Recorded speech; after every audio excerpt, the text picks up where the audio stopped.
एक नगर में एक ब्राह्मण रहता था। उसका एक पुत्र था जो चोरी करता था, लोगों को लूटता था।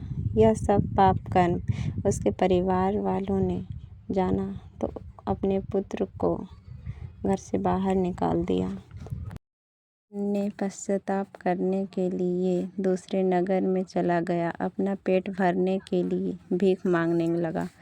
लेकिन जो पाप कर्म किए थे उसके फलस्वरूप उसके कोढ़ निकल आया। उसके शरीर के अंग गलने और सड़ने लगे। वो अत्यंत दुखी रहने लगा और नदी के किनारे एक वृक्ष के नीचे अपना कुटिया बनाकर रहने लगा।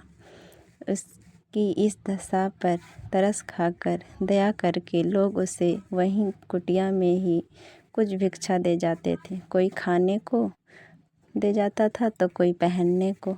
उससे इसका गुजारा होने लगा। वो हर रोज़ नदी से जल भर कर लाता और कुटिया के पास मिट्टी में दबी एक शिला पर रख देता। ऐसा करते समय कुछ जल उसके मटके से उस शिला पर गिर जाता था।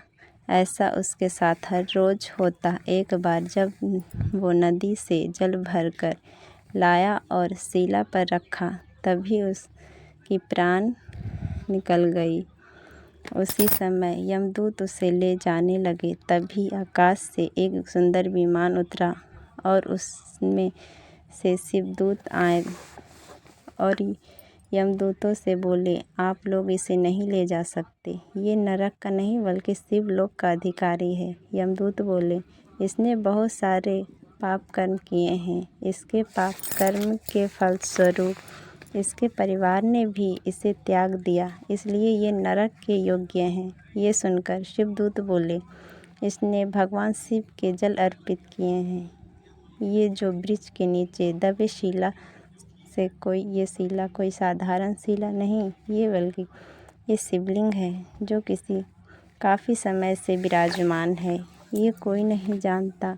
इस ब्राह्मण ने अनजाने में ही सही पूरे महीने महादेव को जल चढ़ाया है, इसलिए यमलोक का नहीं शिवलोक का अधिकारी है। ऐसा कहकर यम शिवलोक का दूत इसे शिवलोक ले चले गए।